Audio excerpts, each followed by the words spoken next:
नमस्कार, मी सिद्धेश दिलीप शिगवण वित्तम बातमीच्या बातमीपत्रामध्ये तुम्हा सर्वांचं स्वागत करतोय। 7च्या बातमीपत्रात आपण पाहणार आहोत टॉप 5 घडामोडी।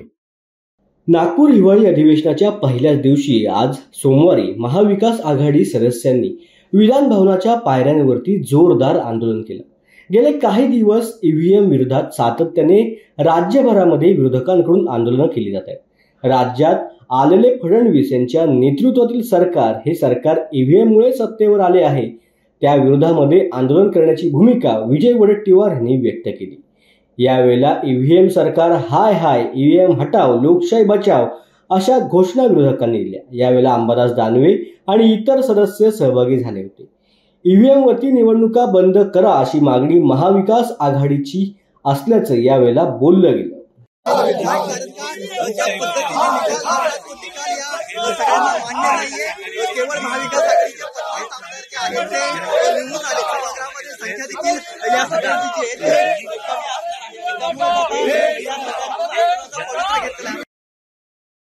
बीड परभणी येथील घडलेल्या दोन्ही घटना गंभीर आहेत। या घटनांसंदर्भात पहिल्याच दिवशी आज अधिवेशन गाजल्याचं पाहायला मिळालं। यावेळेला या घटनांसंदर्भात सविस्तर चर्चा करण्याची सरकारची तयारी असून संविधानाचा अपमान सहन केला जाणार नाही असं विधानसभेमध्ये मुख्यमंत्री देवेंद्र फडणवीस यांनी मत व्यक्त केल्याचं पाहायला मिळालं। अध्यक्ष महोदय, सरकारची असं नाही चालणार। नाना बोलले नाही, आता परत नाही, बसा। या संदर्भात ऐका, बसा।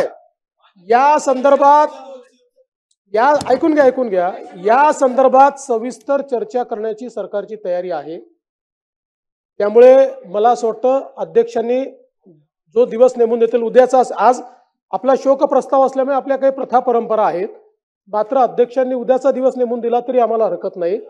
या संदर्भात पूर्ण सविस्तर चर्चा आपण करू। दोन्ही घटना अतिशय गंभीर आहेत, त्यामुळे निश्चितपणे त्याच्यावर चर्चा करू। त्याच्यावर सरकारने काय कारवाई केली ही देखील आपण त्या ठिकाणी बघू। आणि विशेषतः परभणीच्या घटनेच्या संदर्भात मला या निमित्ताने सर्वांनाच अपील करायची आहे की संविधानाचा अपमान कोणीच कधीच सहन करणार नाही, आणि ज्यांनी तो अपमान केला तो मनोरुग्ण आहे। मनोरुग्णांनी अशा प्रकारचा अपमान केल्यावरही कारवाई झालेली आहे। तथापि तिथे एक संतापाची लाट आली, त्याच्यामध्ये काही गोष्टी झाल्या। मला असं वाटतं की भारतरत्न डॉक्टर बाबासाहेब आंबेडकरांच्या संविधानाला हे अपेक्षित आहे की एखादी घटना झाल्यानंतर संवैधानिक अशा पद्धतीनं त्या संदर्भातली प्रतिक्रिया उमटली पाहिजे। मात्र आज याच्यावर अधिक बोलण्याचं कारण नाहीये।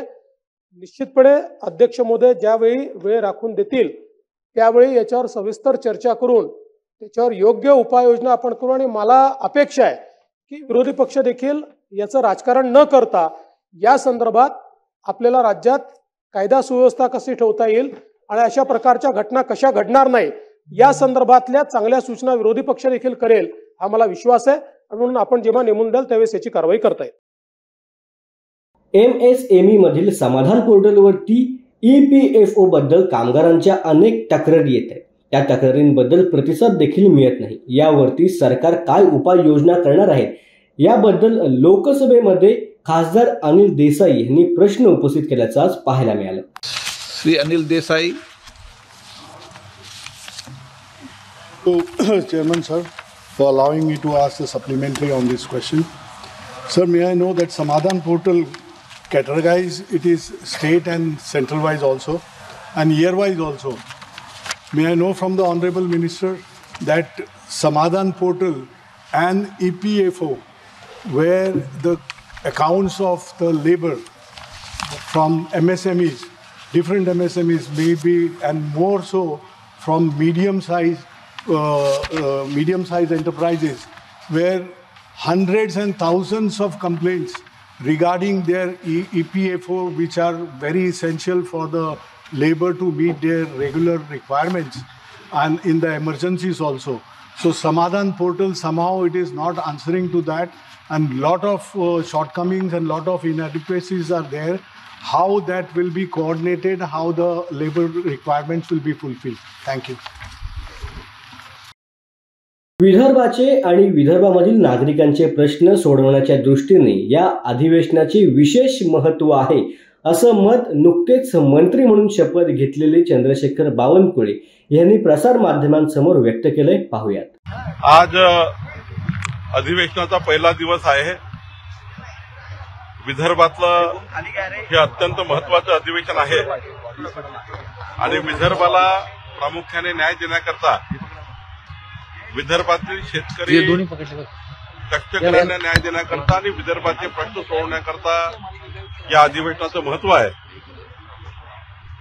नागपूर कराराप्रमाणे या अधिवेशनामध्ये खास करून विदर्भातली जनता जी मंत्री महोदयाला भेटण्याला येणार आहे किंवा मंत्री महोदयाकडे येणार आहे त्यांच्या साहजिक अपेक्षा आमचं सरकार पूर्ण करेल आणि सरकारने जो मॅनिफेस्टो दिलाय, जाहीरनामा दिलाय जनतेच्या विकासाचा, तो जाहीरनामा देवेंद्र फडणवीस सरकार, आमचं सरकार पूर्ण करेल. राष्ट्रीय पुस्तक न्यासतर्फे आयोजित पुणे पुस्तक महोत्सवाअंतर्गत शहरामध्ये ठिकठिकाणी शांतता पुणेकर वाचत आहेत उपक्रम राबवला जातोय. या उपक्रमाला सर्व स्तरांमधून उत्स्फूर्त प्रतिसाद मिळतोय. राजकारण, सामाजिक, साहित्यिक, कला, उद्योग, शिक्षण अशा विविध क्षेत्रातील मान्यवरांनी या उपक्रमामध्ये अजूनपर्यंत सहभाग नोंदवलाय. फर्ग्युसन महाविद्यालयाच्या मैदानामध्ये 14 डिसेंबर ते 22 डिसेंबर या कालावधीत पुणे पुस्तक महोत्सव आयोजित करण्यात आलाय. महोत्सवाअंतर्गत भव्य पुस्तक प्रदर्शनासह विविध साहित्यिक, सांस्कृतिक उपक्रम, बालचित्रपट महोत्सव देखील आयोजित करण्यात आलाय.